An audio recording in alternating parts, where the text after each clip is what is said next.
Hi, Ellen Millard. A positive masculinity cannot be turned against itself. Males are raised to hate other males, often shown in posture, expression, and a standoff greeting or even physical violence, to include being turned against each other for women. This is even portrayed as a positive thing for women in feminist and chivalrous sculptured movies, and commonly expressed in laws and in court proceedings and decisions. A healthy form of masculinity requires that men treat other men equal to how they treat women. A genuine male identity, positive masculinity, is one that cannot be turned against itself. A man is to greet another man with a smile, not with contempt as a potential threat, just as he acknowledges a woman. Same way. Otherwise, a man conveys contempt towards other men as some macho thing, confining men to a secular and underrated existence. This small-minded, self-hate mentality keeps men divided and weak as a collective. Men need to be bigger than this. A mentality that lends itself to chivalry and men being pitted against each other for women. These men, so-called men, protect women when men are the ones who need equal protection, mostly now from women. The self-hating mindset decreases the ability for men to come together as a collective and programs men to be divided as their own worst enemies and conquered at the will of women and a government controlled by women. Once men are able to climb out of this box, holding them to this macho type, prescribed self-hating behavior, limited identity, and intellect, they will then be enabled to progress, gain substance over mere image, and realize that their existence means much more than this hollow core of what some call a man. But this only comes from men having rights, individual value, and a status equal to women in society. Note, there is something dreadfully wrong when at a time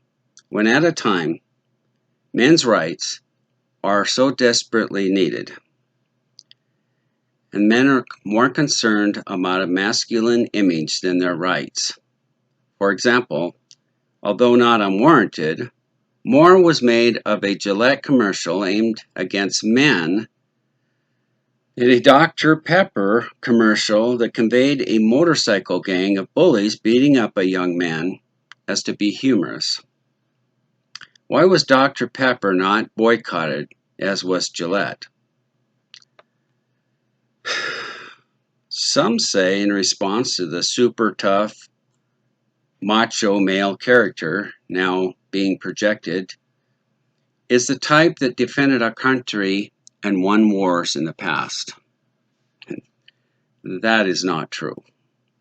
The kind of male character that best protected our country came from good, genuine men of the past who were not of this steroid, tough, hollow character.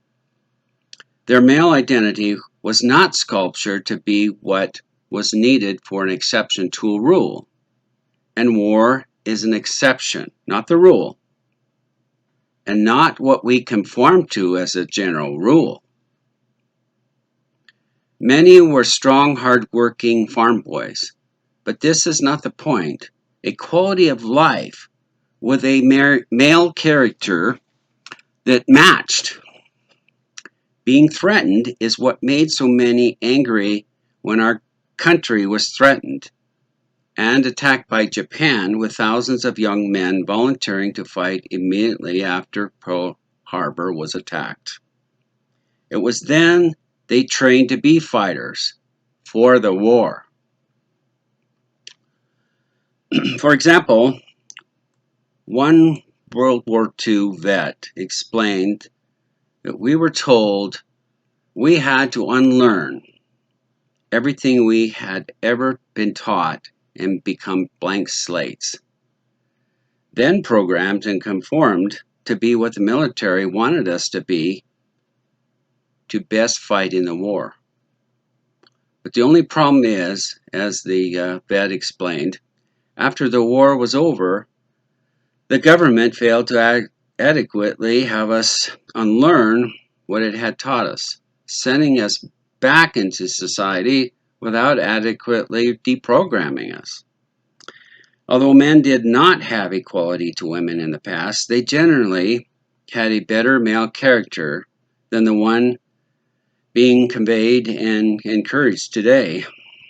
The one being popularly projected in society is merely an empty one, born out of an apparent insecurity due to all the other positive masculine attributes that have been gutted from male identity. This negative masculinity, what some now want as a standard, completely sets men up to be disposable pawns. Those who can be used to both women's and the government's discretion. Those who are tough enough to not need their rights. Think about that for a minute. Those men are the men that will be the most apt to not care. They're tough enough. They can take abuse. Take it like a man. That's the premise we're dealing with here. It's an advancement of the very masculine, quote, unquote, masculine character that stands against men's equality. The concept of the alpha male easily adopts this negative male identity, in which case all men are potential threats to each other, and categorically turns them against one another. This is especially effective by deeming other males beta males, perhaps nerds or anyone in between with any brains, whose identity is stigmatized as weak, but whose existence is necessary for alpha males to exist.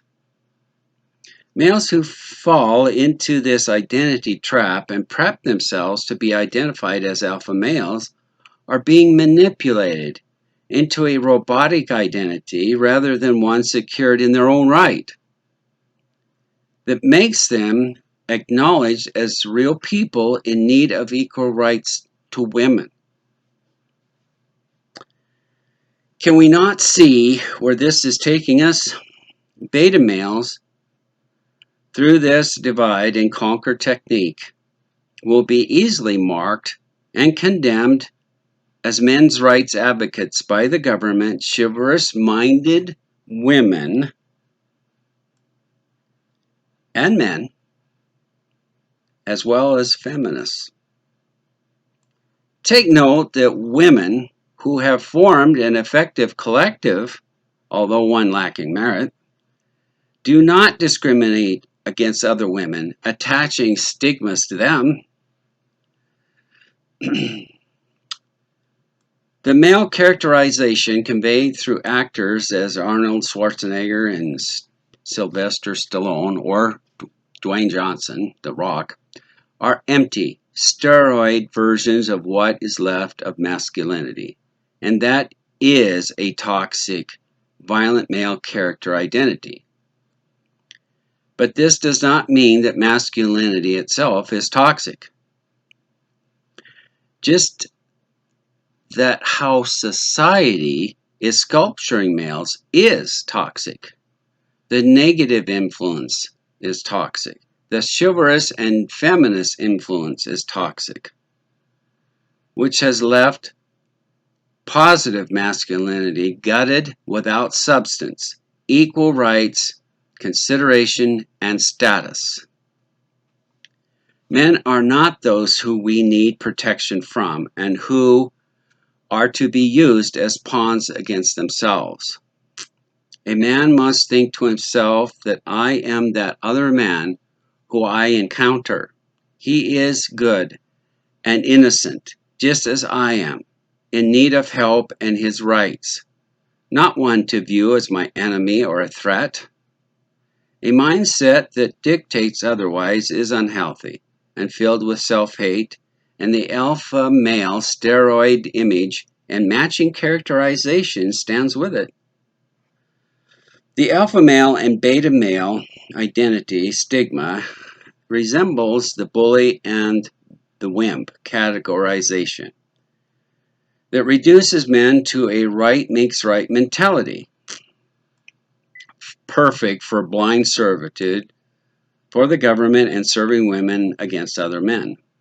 This reduces men to an existence that dictates the bigger man wins the argument because he can kick the crap out of the other man. This right, thus his right, is only determined by might. But that's not a right. That's a dictatorship against other males. No one other than the thug has a right to speak or be heard, in which case freedom of speech does not exist for men. One might call this the John Wayne mentality. Those are mighty big words for such a little man. Sadly, as this example reveals, violence against men, not women, has been culturally acceptable and used in the past to silence other men. Do you suppose that could happen now? Nothing is resolved by violence, and that applies to men just as it does to women, with more need for men's equal protection. This is where men's rights meet injustice harbored by men themselves, which presents a challenge to men creating a legitimate effort to achieve equality to women. Men need more protection from women and other men than has been provided to them. In fact, as equals, men are to receive equal protection to women, not less, which has resulted in them losing their rights and being reduced in meaning to mere disposable thugs for women and subject to a government controlled and influenced by women. These concepts I also cover in A Flaw from Within.